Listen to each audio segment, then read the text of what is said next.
The West Valley Humane Society wants its partners to give them hundreds of thousands of more dollars. Yeah, that includes the cities of Nampa and Caldwell, as well as Canyon County, which contracts services with the animal shelter.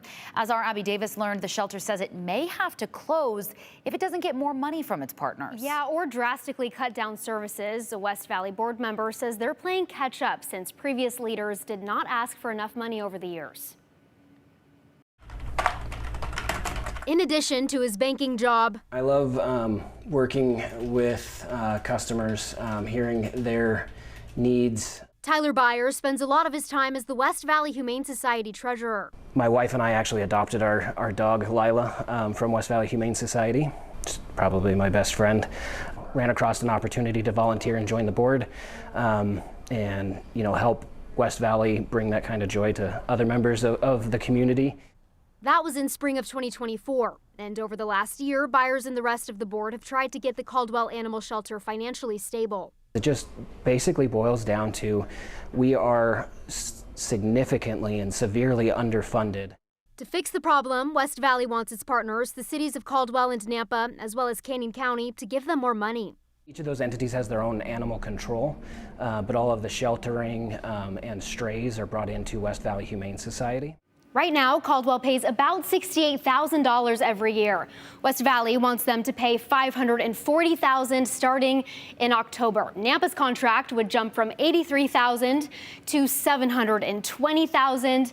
In Canyon County, well, they would go from $200K to $240K. The increase is a lot, and so is it doable? Really depends on what does the community want. Caldwell Mayor Jerem Wagner says they'd have to cut services elsewhere if they agree to the increase.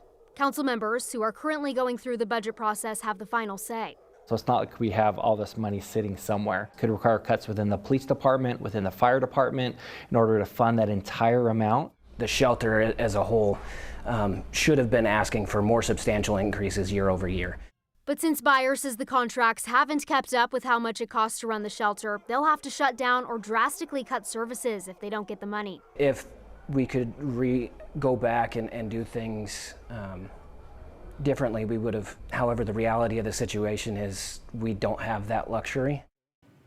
To get the community involved, Caldwell is hosting 2 town halls about the ask. The first is tomorrow from 6 to 8:30 p.m. in council chambers.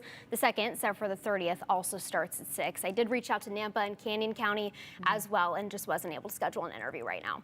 Okay, so Abby, there's several cities involved in this. Let's say Nampa says yes, Caldwell says no. What happens then? A good question. Everything's really up in the air right now, and Byers says they would actually look to get rid of that contract, something that Wagner really pushed back on, considering their current agreement goes through 2026, so next year. All right, Abby, thank you.